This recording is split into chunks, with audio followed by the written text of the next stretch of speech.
আজকে আমরা বানাবো পালং শাকের সবজি। তার জন্য আমরা নিয়ে নিয়েছি মূলো, গাজর, আলু, আরও সবজি থাকলে সঙ্গে নিতে পারেন। পালং শাক ছোট ছোট করে কাটা, আর ফোড়নের জন্য আমরা নেব 5 ফোড়ন এবং শুকনো লঙ্কা। এবার আমরা গ্যাসটা জ্বালিয়ে কড়াইটা বসিয়ে দিয়েছি।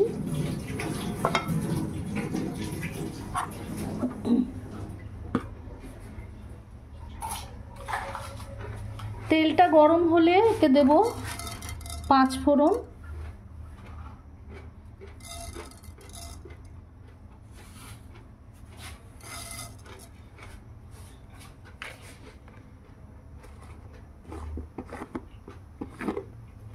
এবং শুকনো লঙ্কা।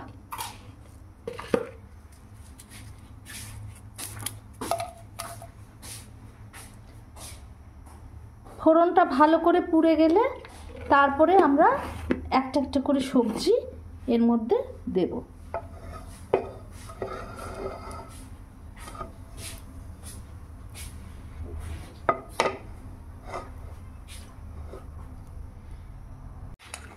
এবার একটা একটা করে তরকারি আমরা এর মধ্যে দিয়ে দেব, দিয়ে হালকা করে ভেজে নেব।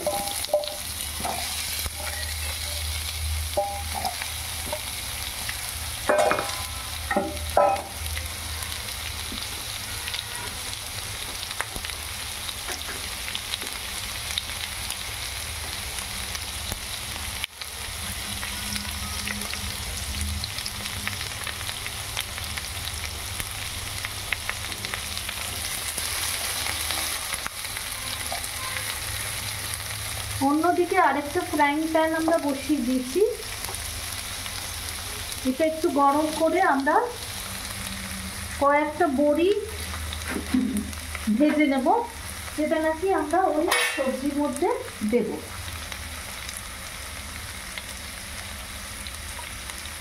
অল্প তেল দিলাম,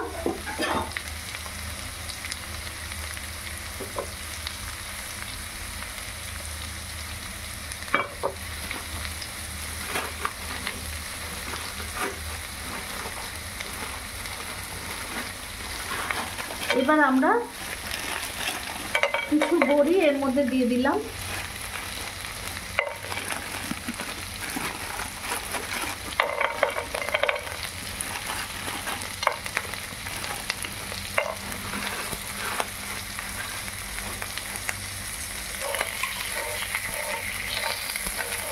বড়িগুলো একটু লাল করে ভেজে উঠিয়ে রাখবো।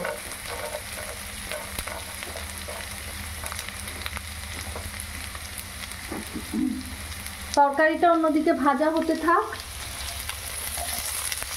হালকা ভাজা হলে আমরা এতে অল্প ভেজানো মসুর ডাল দিয়ে দেব।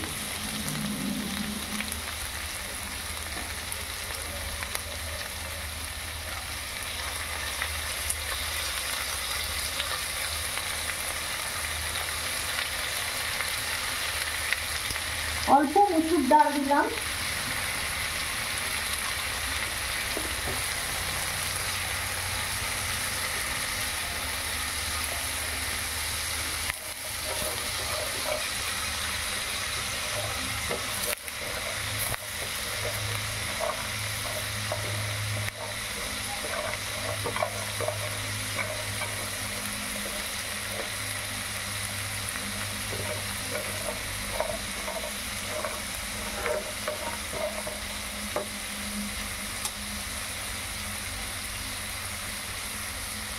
এইবার কুচি করে রাখা পালং শাকটা খুব ভালো করে ধুয়ে নিয়ে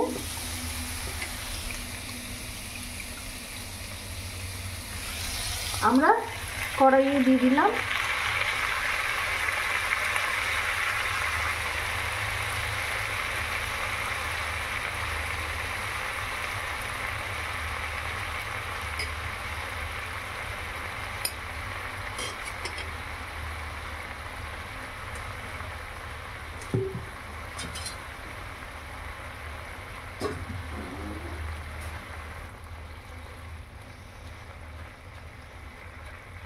এতে দেব অল্প নুন,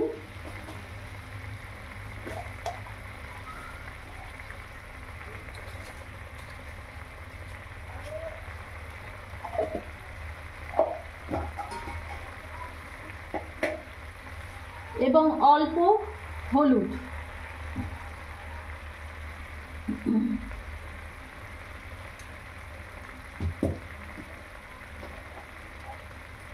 এটা একটা ঢাকা দিয়ে আমরা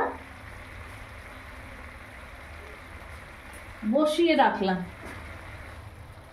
এবার শাকের থেকে যে জল বেরোবে এবং সবজির যে জল বেরোবে তাতেই বেশ খানিকটা সবজিটা তৈরি হয়ে যাবে।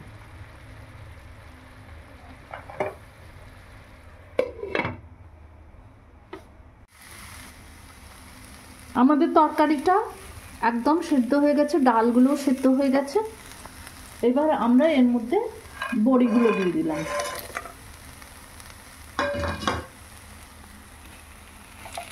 বড়িগুলো দিয়ে একটু নেড়ে চেড়ে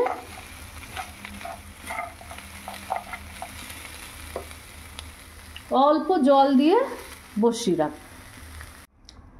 অল্প জল দিয়ে বসিয়ে রেখেছি, জলটা ফুটবে আর তরকারিটা একটুখানি বেশি কুক হবে, তারপরে আমরা ধনেপাতা দিয়ে নামিয়ে দেব। এবার হয়ে গেল আমাদের পাঁচমিশালি তরকারিটা। এটা আমরা অল্প ধনেপাতা দিয়ে গার্নিশ করে সার্ভ করব।